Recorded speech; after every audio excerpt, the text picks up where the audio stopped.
for everyone joining. Good morning. I think we'll probably give it another minute because we have expecting a lot of folks to file in. Let's see. Tara, nice to see you. Hello. For those that might have joined and not realized it, that you have your display name is Scott Perry, you might want to change it. I think I see one.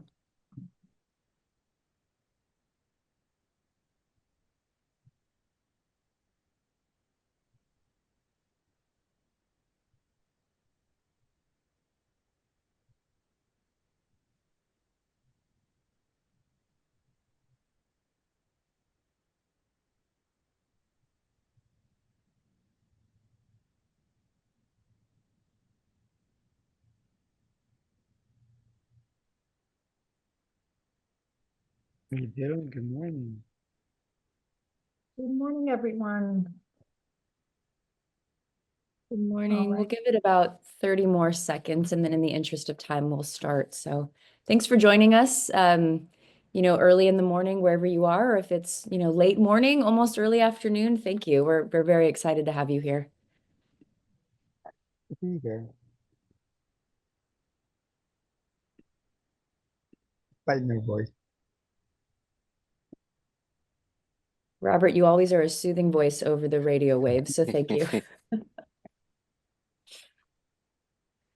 right. Well, in the interest of time, let's go ahead and kick things off. And again, thank you so much for joining, especially this virtual showcase for the Biomedical Accelerator, which we are so extremely proud to be able to highlight the incredible work that the teams have put in over the past 12 weeks.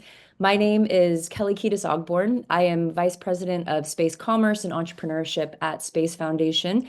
And we, in conjunction with Blue Origin, Arizona State University, Vanderbilt, University of Central Florida, and University of Florida, we're really the team behind the program.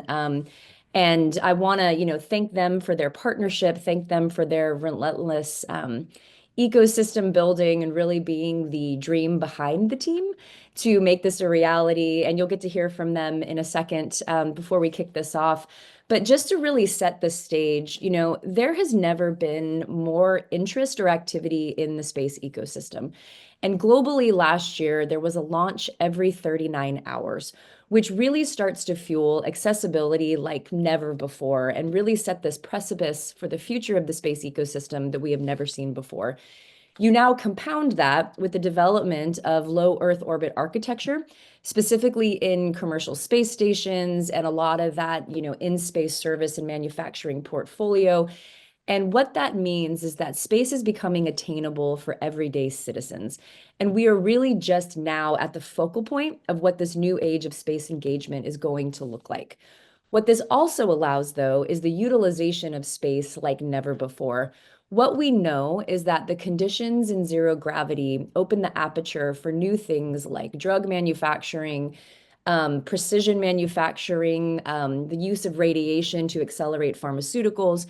And so, what this organization and what this accelerator program really was meant to do is to begin to orient solutions towards this future state, both in utilizing the conditions of space for impactful advancements on Earth, but also looking at the solutions for humans who will be enduring these harsh conditions, such as, space travel, lunar colonization, and as Mars missions begin to ramp up.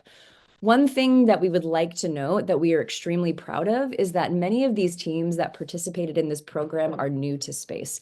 They are in this area that I love to call space adjacent, which is really looking at the industries and the capabilities and the skill sets that are really critical to grow and sustain this industry.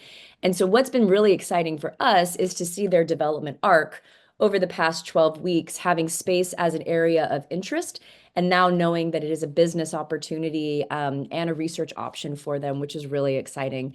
So before we dive into the mechanics of the program and really get into it, As I mentioned before, we are not alone as Space Foundation. We have a wonderful team of partners, and I'd like to hand it over to them to, say hello and say a few words. So starting off, Blue Origin, Tara. Yeah, hey everybody, I'm Tara Rutley. I am from Blue Origin. I am Orbital Reef's chief scientist. Orbital Reef is the commercial space station we're developing and building to replace the International Space Station post retirement in the years 2030 and on, because we truly believe that we must continue this low Earth orbit access. For those of you who've been spending the last few months in this program, understand why now. You have a really good grip on that. You know what? One thing that has hit me or struck me, I guess, over the last few months participating with you all and talking with a few of the teams is that you've started out, a lot of you have started out with, designs and ideas and execution for Earth-based and can see the applications for space-based. Or you can see how what you want to send to space could benefit your product and push you forward in the market. It's been a really interesting 2 months seeing some innovative ideas. I'm looking forward to today hearing the details of them and seeing how far you've come and then seeing what happens next with all of you. So looking forward to continuing our conversations as we move forward with Orbital Reef. And thank you for taking the time out of developing your business to participate in something as important as this. Thank you so much, Tara, and your guidance has been invaluable, so thank you for that. Jessica with ASU. Good morning, everyone. It's wonderful to be here, and it's great to see so many folks here. My name is Jessica Rousset. I'm the director of the Interplanetary Initiative at Arizona State University. We're thrilled to be the home for the Arizona hub for the Space Edge program and to offer participation across the entire state. Very briefly, Interplanetary Initiative, we work across the entire university, and we take a radically interdisciplinary approach to creating new knowledge and applying that knowledge through lots of different programs, including learning programs for a positive and responsible space future. And that's in keeping with Arizona State University's very holistic approach to space, meaning we have space programs across the entire university: science, engineering, arts and design, business and policy, and also, of course, life sciences, which is the focus for Space Edge, in this past semester. One more thing I just want to share with this group, because I think it's pertinent to the audience. We have a laboratory, the Interplanetary Lab, or IPL, that works with innovators, so faculty and startups. We have the capabilities of sending payloads to space on small spacecraft from sort of design to operations. And so it's a great opportunity to test out new technology as well as accessing non-dilutive funds like SDTR funding. So if you're interested in this resource, interested in learning more about interplanetary ASU space, please feel free to reach out. But for today, super excited to see how these teams have incorporated all of the learnings over 12 weeks, and also really excited to and thankful to have all the experts here in the room to help them execute on the plans that they've designed. So awesome to be here. Thank you, Jessica. And Charleston with Vanderbilt.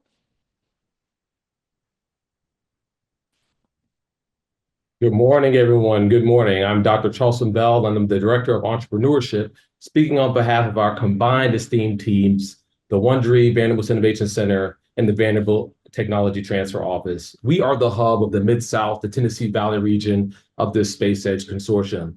Definitely come check out our resources that support the whole continuum from innovation to entrepreneurship to economic development. We offer all types of support, but we at Vanderbilt embrace the belief that all is possible when the needs of the people are identified and innovation is employed to address those complex problems that prevent the positive expansion of humanity.